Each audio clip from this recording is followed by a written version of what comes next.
Hey guys, let's get more news from Dallas Cowboys, but first don't forget to subscribe to the channel and leave your like. Micah Parsons reveals Cowboys' attitude after Cardinals' loss. The Dallas Cowboys rebounded from their loss to the Philadelphia Eagles with a dominant 49-17 win over the New York Giants. If there's anything the Cowboys have done consistently, it's beat down weaker opponents, with the lone exception coming from their early season loss to the Arizona Cardinals. The Cowboys' loss to the Cardinals was one of Arizona's only 2 wins on the season.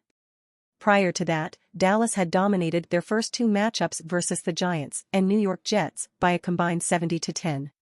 Since that Week 3 loss, the Cowboys have made sure not to take any opponents for granted. After their second beatdown over the Giants, Micah Parsons explained that they no longer look past any opponent. "We already made that mistake once," Parsons said. "We can't make it twice," via ESPN's Ed Werder. Since that Week 3 game, the Cowboys have destroyed the New England Patriots 38-3 and the Los Angeles Rams 43-20 before finishing their sweep of the Giants. Now, Dallas will be expected to pull off another such blowout against the Carolina Panthers and rookie quarterback Bryce Young this weekend. Against these weaker teams and offenses, the Cowboys' defense and special teams completely overwhelmed their opponents. Last week versus the Giants, the Cowboys only allowed 172 total yards and just 86 passing yards. They also sacked rookie Tommy DeVito 5 times.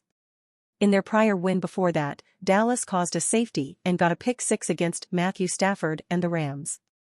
If the Cowboys continue their trend of beating up weaker opponents, Bryce Young and the Panthers better watch out. This is who we are. Cowboys QB Dak nears NFL record, elite company. Dak Prescott is always a magnet for criticism by virtue of him being the Dallas Cowboys quarterback, but he has been silencing his doubters recently. In the 3 games since Dallas bye week, Prescott has played nearly flawless football. The veteran signal caller has completed 72.7% of his passes for 1,082 yards and 11 touchdowns with only 2 interceptions. Simply put, Prescott has been one of the best quarterbacks in the league over the past few weeks. Asked on Thursday inside the Star if he and the Cowboys are in the zone or if this recent run is a true reflection of what Dallas is capable of, Prescott replied, "I think it's who we are. And I think that's what makes it feel like we're in the zone. When you're really feeling like yourself, you're going to be in a zone because you feel confident that Dallas does." And with another strong performance on Sunday against the Carolina Panthers, Prescott could join some of the game's greatest quarterbacks. Dak has thrown for at least 300 yards and 3 touchdowns in 3 consecutive games, and if he can do it again, he will become just the 4th player in NFL history to do it in 4 straight. Prescott prepares to make a pass during Sunday's win over the New York Giants. Tim Heitman USA Today Sports. Tim Heitman USA Today Sports. The 3 other players to accomplish such a feat need no introduction whatsoever. Steve Young did it in 1998, for 5 games straight. In fact, Peyton Manning did it in 2012 and Patrick Mahomes did it in 2018. 2 legendary quarterbacks already in the Hall of Fame and a third who certainly will be when his career is over, elite company indeed. The Panthers currently hold the NFL's worst record at 1-8, so it would be very easy for Prescott and company to overlook them. However, the phrase "any given Sunday" exists for a reason, and Prescott is very aware that he needs to give it his all no matter the opponent. In this league, every team is full of professional athletes who get paid and who are going to prepare each and every week, Prescott said. At the end of the day, it's all about matchups. That's what makes this league different from any other, in my opinion. Right now, it's about focusing on us. Prescott has had his ups and downs throughout his career, but right now, he may be playing the best football he ever has. And that means, to him, he is both in the zone and playing at a level that is what he is. Don't tell the Cowboys that Sunday's game versus the Panthers is already in the bag. As the team looks to not only handle business in Charlotte but improve in some key areas, Dak Prescott might have added motivation to post another monster game. We'll explain the numbers he needs to hit in order to join a most exclusive club.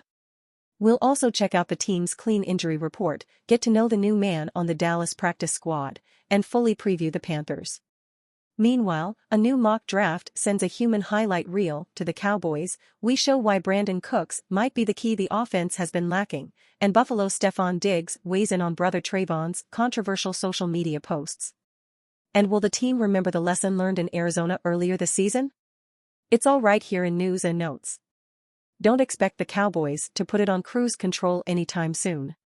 We're anticipating their best shot, McCarthy said. That's the way we've got to look at every opportunity. We're going there to win. We're going in there to play to our standard and keep growing, building as a football team because you're only guaranteed so many opportunities. We need the 7th win. We got to improve. Keeping Brandon Cooks and Rico Dowdle producing, giving the offensive line more time to gel, and simply winning on the road will all pay dividends later. The Cowboys are riding high after a big win over a New York team, and they hit the road against one of the worst teams in the league. It's a familiar setup, but Parsons promises the Cowboys will flip the script, having learned a lesson from Week 3's trip to Arizona. I think during that time, there was a lot of adversity that the team was facing, things like that. We were missing half of our O-line. We're way more healthy, way more locked in. It's November-December football, we can't have those kind of mishaps happen. We got to go out there and win.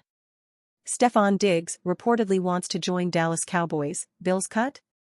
Future trade? How? The Diggs brothers have made no secret of wanting to play together on the same club, and from an America's team perspective, that club would be the Dallas Cowboys. And now, as Stefon's Buffalo Bills are spinning downward and maybe out of the AFC playoff race, here comes the noise again, this time with a source who spoke to NFL Analysis Network saying that Diggs is seeking a change of scenery. Whether this is truly sourced or speculative, the smoke is impossible to notice. Trayvon, the Cowboys' injured star cornerback, has talked and tweeted about this concept openly for a year, to the point some NFL observers think the Cowboys should be wrist-slapped for tampering. The latest scene in the Diggs soap opera, Monday night's Bills loss to the Denver Broncos, which drew instant social media reaction from Trayvon, who called for his brother to find a way to escape Buffalo while also blaming Bills QB Josh Allen for the team's struggles. These sort of reports, and there have been a lot of them, celebrate the attractiveness of the concept, again, from Dallas' perspective, not Buffalo's, while ignoring the obstacles. In an ideal world, the site writes per its source, Stefon's, his dream is to join his brother in Dallas, even if the Cowboys favored the idea, and Stefon's dramatic and emotional history in Minnesota, where he whined his way away from to get to Buffalo, means the issue of locker room chemistry should be assessed. The how is problematic. Stefon is a $28 million APY receiver, and Dallas is already earmarking big money for its own star wideout CeeDee Lamb. Sidebar, how long would it take for Stefon in Dallas to become unhappy with being paid less or used less than Lamb? Would the Cowboys give up, say, a first-round pick plus in a trade? And in addition to Dallas paying the dual price, trade and contract, there are Buffalo concerns, too, cap and roster-related. Of course, the Diggs brothers don't need to care anything about that, and are therefore free to pout and tweet at will. And you fan, what do you think of the Stefon Diggs situation? Leave your opinion in the comments.